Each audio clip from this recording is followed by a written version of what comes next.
Bago tuluyang lumabas, nilingon niya si Teresa. Hinagod ng tingin ang kabuuan nito. Kahit nakatalikod sa kanya ang dalaga, ay tila nakikita pa rin niya ang namumula nitong mukha. Ang labing kagat-kagat at ang mga matang namumungay na dahan-dahang ipinikit. Nangiti siya, maluwang na ngiting hindi nabubura habang naglalakad palayo sa silid. Tirik na ang araw nang bumalik si Victor sa silid. May dala siyang inihaw na karneng nakalagay sa malapad na dahon ng saging. Sumungaw agad ang pilyong ngiti sa kanyang labi nang makita si Teresa. Ang katatapos na tagpo sa pagitan nilang dalawa ang naglalaro sa isip. Ang naging reaksyon nito sa ginawa niya at kung ano na ang magiging kilos nito sa harapan niya. Sinulyapan siya ng dalaga pagkaraay sa pagkain niyang dala. Otomatikong umangat ang kamay niya, katumbas ng mga salitang para iyon sa dalaga na dinala niya iyon para kainin ito. Namilog ang mga mata ni Teresa. Nagmamadaling lumapit. Naglakad ng di inaalis ang tingin sa karne. Napapalunok pa, takam na takam. Ang bango. Salamat, Victor. Nakangiting sabi ni Teresa. Ito na ang kumuha sa hawak niya. Ipinatong iyon sa lamisita at sinimulang kainin. Nginunguya na nito ang karne nang tignan siya at anyayahang sumabay sa pagkain. Nangunot ang noo niya. Iba sa inaasahan niya ang ikinikilos ni Teresa. Buong akala niya, maiilang ito at mahihiyang tumingin sa kanya. Ngunit diretso itong nakakatingin na tila walang ikinahihiya. Tila walang nangyari.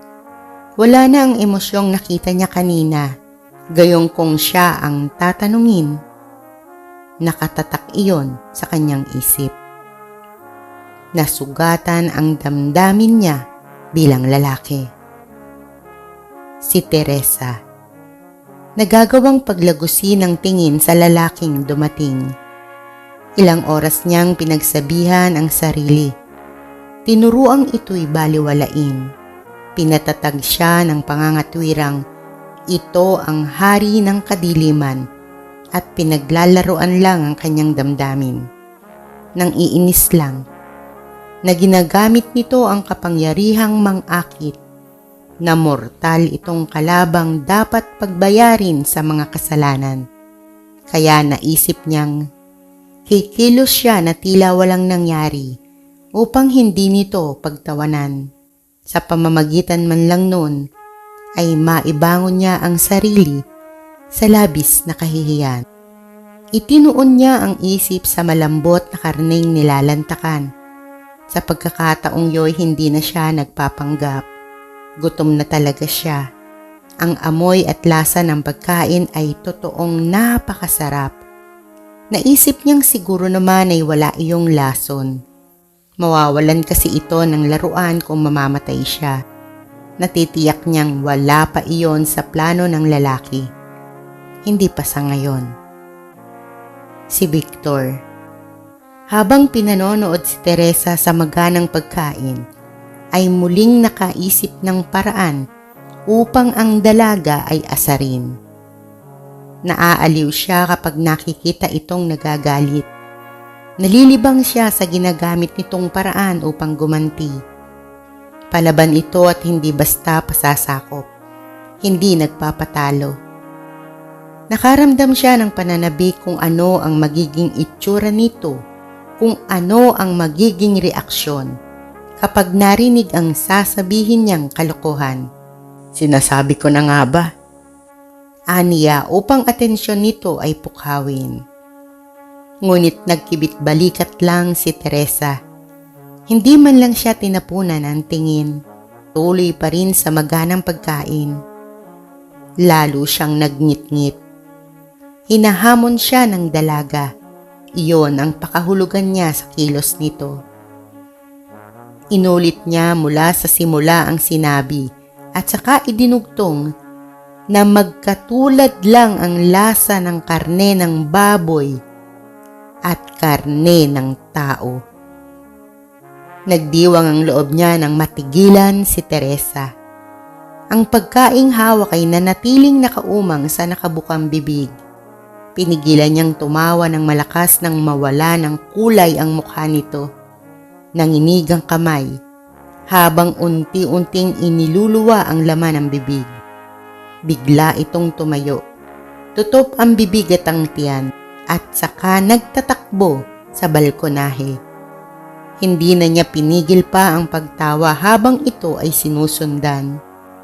Nasisiyahan niyang pinanood ang pagpadyak ng mga paa nito habang dumuduwal, habang nakadukwang sa pasimano at doon inilalabas ang laman ng bituka. Hindi nabubura ang palalong ngiti sa kanyang labi. Hangang-hanga sa sarili na animo nakapuntos sa katunggali. Mabilis niyang iniliyad ang dibdib nang lumingon ito sa kanya at tignan siya ng masama.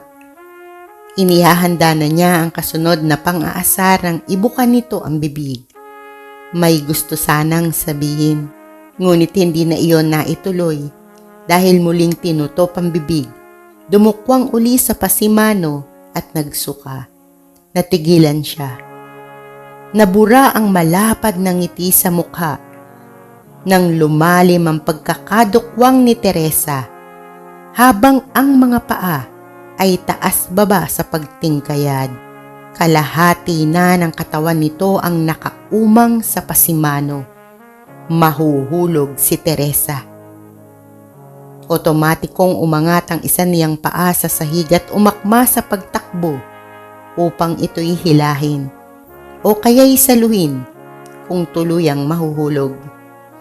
Ngunit nagmistulang estatwa ang itsura niya nang umunat ito mula sa pagkakayuko. Napalunok siya. Mababawian siya ni Teresa kung makikita ang itsura niya. Dahan-dahan siyang umayos sa pagkakatayo upang hindi nito mamalayan. Nagawa niyang sumandal sa hamba ng pinto, humalukip-kip pa na tila ba hindi nag-alalang ito ay mahulog. At iyon nga ang nakita ni Teresa nang pumihit na paharap sa kanya. Nangihina itong humakbang, pawisan at namumugto ang mga mata. Nagbibiro lang ako, Teresa. Nangingiti niyang sabi. Huminto si Teresa sa tapat niya at saka nakangising sumagot. Tuwang-tuwa nga ako, Victor eh. Maraming salamat sa iyo ha.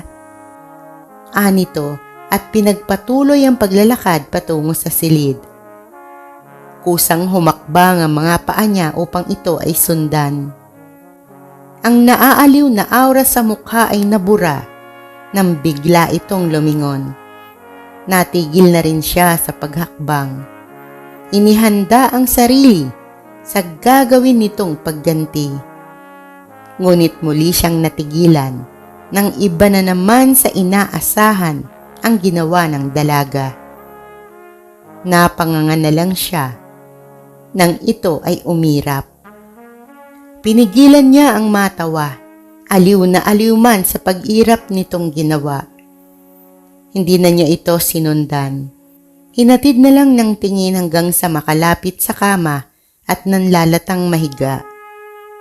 Naglakad na siya pababa. May mahalagang bagay pa siyang aasikasuhin. Ngunit mamimitas muna siya ng mga bungang kahoy para sa dalaga. Natitiyak niyang magugutom uli ito.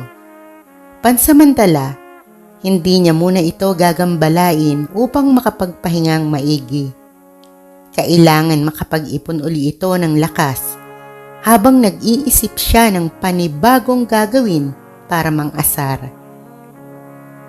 Hindi na namalayan ni Teresa ang pagbalik niya at paglalagay ng mga bungang kahoy sa lamisita. Sandali niya itong sinulyapan. kasabay ng pag-ihip ng malakas na hangin. Nawala siya sa loob ng silid. Hindi pa lubusang sumisilip ang araw sa mga ulap, tinungo na ni Victor ang baryong pinagmulan ni Teresa. Gusto niyang tiyakin na wala nang makababalik pa sa lugar na iyon, na wala nang babalikan doon si Teresa. Gaya ng inaasahan, wala na ang mga bangkay na iniwan nila. Nilamon na ng lupa. Ngunit hindi siya kontento sa nakikita. Gamit ang kapangyarihan, pinagapang niya ang mga sangang may tinik mula sa kakahuyan, patungo sa malawak na kalsada, patungo sa mga bakura ng mga nakatirik na bahay, patungo sa lahat ng panig na naaabot ng kanyang paningin. Mistula iyong mga sawa na nakalatag, nagbabantay, nag-aabang ng masisila. Ang sino man o anumang mangangahas tumuntong sa lugar na iyon ay siguradong mamamatay. Nang makabalik sa kastilyo'y dumiretso agad siya sa silid. Nagsalubong ang mga kilay niya nang matuklasang wala roon si Teresa. Pumikit siya upang ito'y hanapin sa pamamagitan ng mga estatwang nakakalat sa mga pasilyo at bawat panig ng kastilyo. Muling nalukot ang mukha niya nang walang makita. Nagtataka siyang lumabas at tinungo ang pinakamalapit na estatwang dragon. Lalong nagsalubong ang mga kilay niya nang makitang may piring ang mga mata nun. Napansin niyang may mga piring din ng malalaking estatwa ng agila, uwak at mga kwago sa pasilyong dinaraanan. Unti-unti siyang nangiti. Natuklasan mo na pala ang aking lihim. Kahanga-hanga ang talas ng iyong isip. Hindi ko akalaing maiisip mo ang ganitong pamamaraan upang makapagtago sa akin. Ano pa ang mga kaya mong gawin? Ano pa ang matutuklasan ko sa iyo na gugulat sa akin? Masarap kang kalaro, alay. Manghang-mangha niyang sabi. Ipinagpatuloy niya ang paghahanap sa dalaga. Hindi na niya ginamit ang kapangyarihan upang maging higit na kapanapanabik ang bawat paghakbang. Maglalaro sila ni Teresa ng taguan at siya ang taya. Nasaan si Teresa? Natagpuan na ba ang lagusan palabas sa kastilyo? Muli niyo po akong samahan sa susunod na kabanata. Ito po ang inyong Ate Kilabot, Ate Doris, na pansamantalang nagpapaalam, ngunit muling magbabalik sa ibang araw upang ipagpatuloy ang ating kwentuhan. Ingat po at God bless po sa ating lahat. To God be the glory. Bye!